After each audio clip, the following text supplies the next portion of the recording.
Lake Superior, that's our, in my opinion, the way I see it, that's our garden.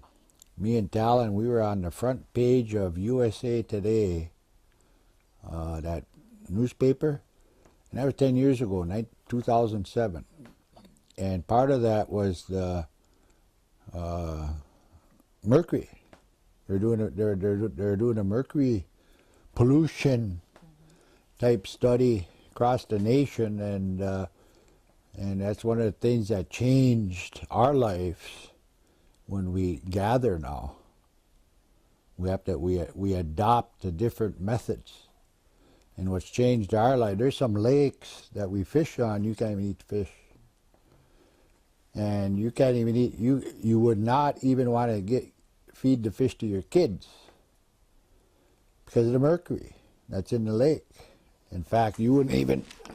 They say you wouldn't want to even feed a woman who's pregnant.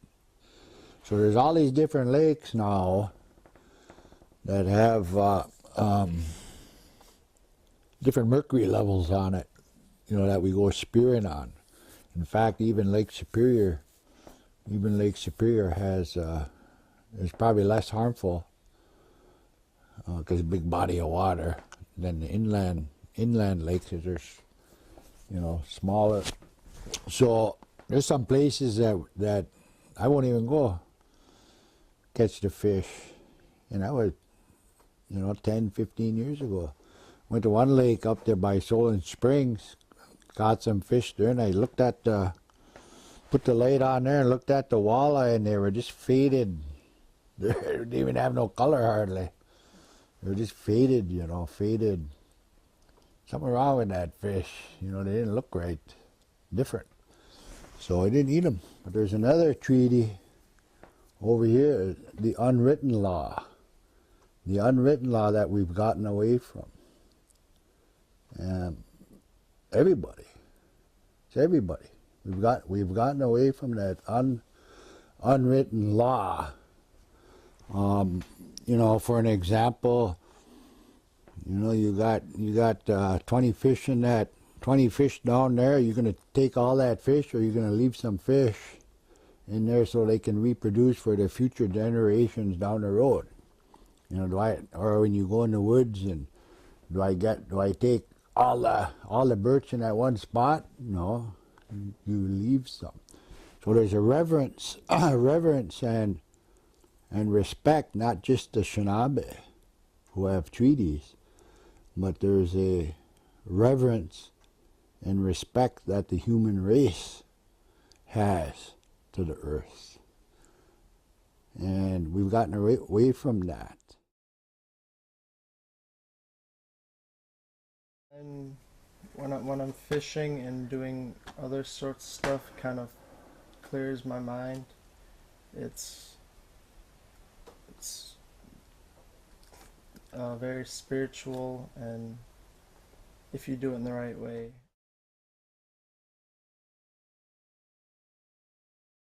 So that frog then will tell you when it's time to go spearing.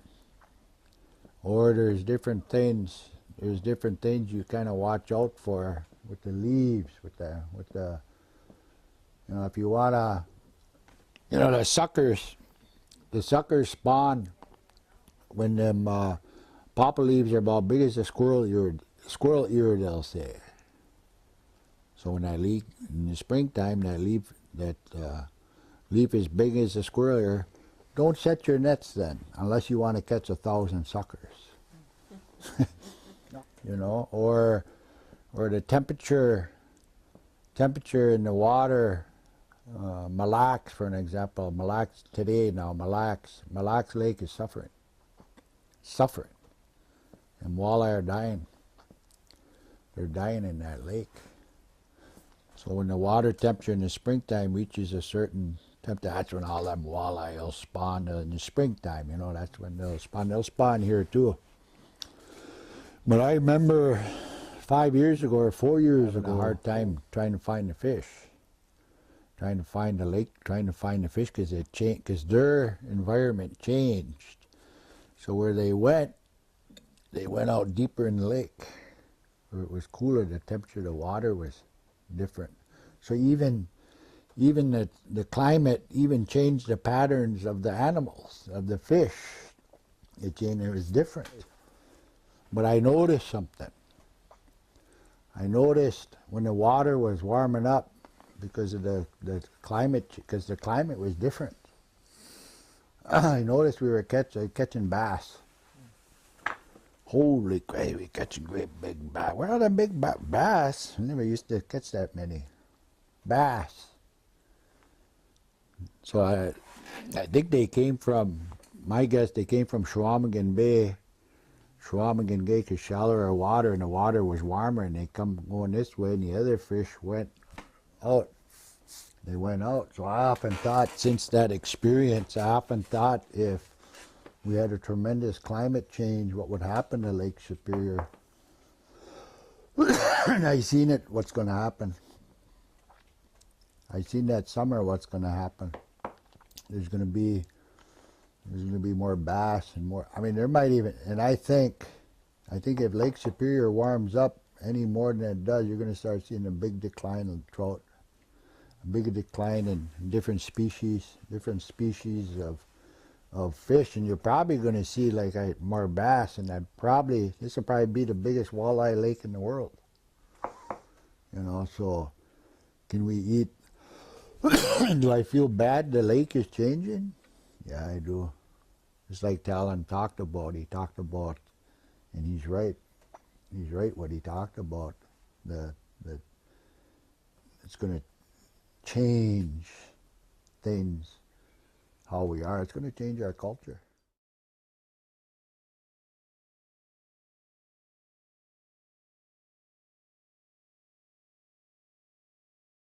We live on Gitche Gumee, the largest body of fresh water in the world by surface.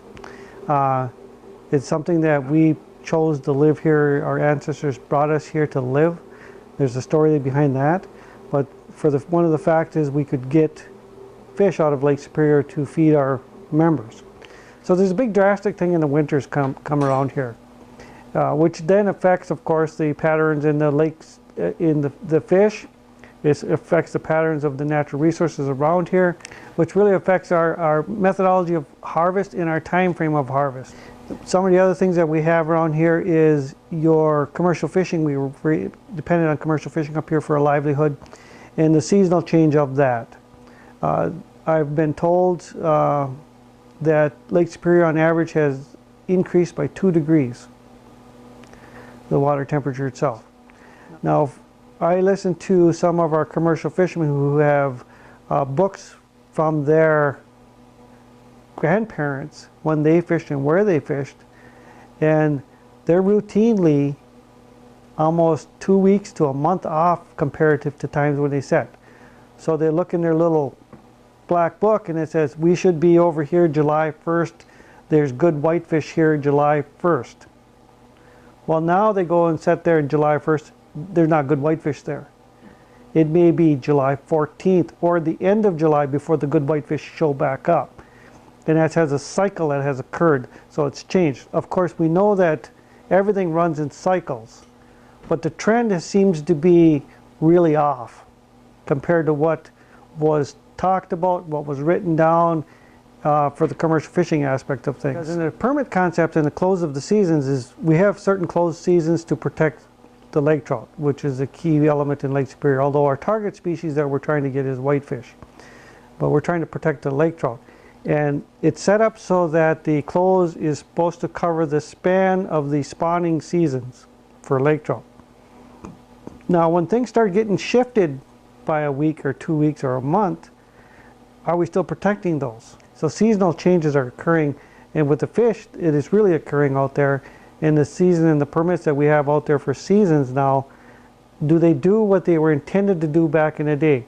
Well, they still cover that, but we're modifying things as we go along so that we ensure that those species that we're protecting for certain time frames are still protected. But that's one of the things that are out there that we're doing just because trends are changing. I'm dependent on other home use fishermen for my home use fish, and it's activity that I have to regulate, so just as soon not do it. And I have relatives that do, and if I want fish, I just ask, and they'll give it to me. So, but we have some big families around here that dependent upon that for most of their fish for the year. They go out and they harvest it, and they're usually in the spring and the fall are the best times. And then you got the concept of the rain and the snow. You know, when I was a kid, all these creeks around here had rainbow trout running up them because the water levels were high enough to allow the fish to come up the creeks.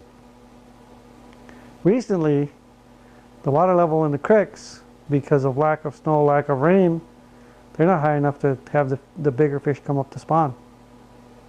So are we losing generations of fish that came up to spawn in these creeks around here? Well, you know, some of our lakes have turning over to more beneficial to bass for inland waters versus walleye. So those things, you know, those things are going to happen. So you had a lake that was good for walleye fishing. It's still okay for walleye fishing, but it become a much better bass fisheries. Well, your trend was to eat walleye and harvest more walleye. So now your trend is either you have to switch over to bass or some other fish if that's available, or, you know, and when you're changing foods, it doesn't come easy. That's not your traditional food that you ate in the past.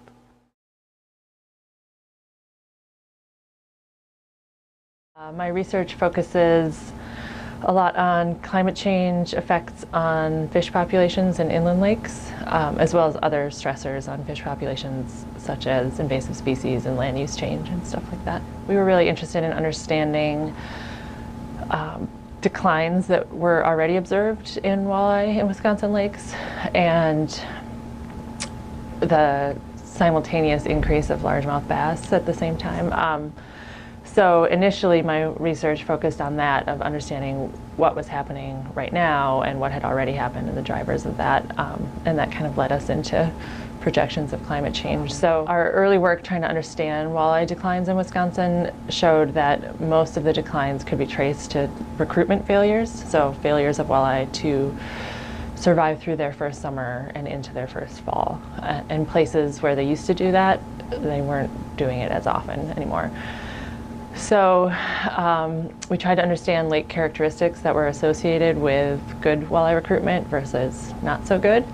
And one of the major ones that we found was that water temperature was a good predictor of walleye recruitment success. So lakes that were warmer were less likely to support walleye recruitment. Lakes that were cooler were more likely to support walleye recruitment, with some exceptions. So we found that in big lakes, in Wisconsin's biggest lakes, or the ceded territory's biggest lakes, even if they were warm, walleye did okay. So it was more in the smaller lakes that they seemed really sensitive to water temperature. So that was kind of understanding the current situation. And then I worked with a number of collaborators to develop some projections for how might water temperatures for Wisconsin lakes change into the future, and what might that mean for recruitment. And we found, probably not surprisingly given what I said, that warmer lakes are less likely to support walleye recruitment. Under scenarios of climate change, as lakes get warmer, they're less and less likely to support walleye recruitment, and conversely more and more likely to support high abundances of largemouth bass. But again, the lake size effect holds into the future, so the biggest lakes seem to be most resilient, that even as they warm, they're predicted to still be okay for walleye. I have a new research project starting up that will look at that a little bit in Minnesota lakes, lakes that are invaded by zebra mussels and spiny water flea that are really disrupting the food web, as well as, in the case of zebra mussels, changing water clarity, which can really change the temperature dynamics of lakes. We're looking into that and how they might interact with climate change. But the lakes that we predict that are going to be most resilient to climate change, or we think are going to be most resilient to climate change, are generally the places that walleye are native to. So big rivers, big lakes, flowages. These are places that walleye seem to be able to handle warming a bit better than really small inland isolated lakes where walleye were stocked over the past 100 years and did pretty well in a lot of cases for a while when climate conditions were right, and maybe conditions just aren't right for those places anymore. Well, and generally the lakes that are speared by the tribes are those really good, large, big producer lakes, the most resilient ones. So that's good news. You know, that Superior is warming faster than any lake in the world, and that's certainly going to have effects on the fish community. But one of the main theories for Superior is that it's an ice cover effect. So a positive feedback of as there's less and less ice cover, it receives more sunlight and warms more, and then there's less ice cover and then it warms more. And Superior doesn't have a ton of oxygen issues, so that squeeze usually is because the cold bottom waters don't have oxygen and the oxygenated waters on top are too warm, and then things get squished out. Superior is generally pretty well oxygenated, but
Siempre es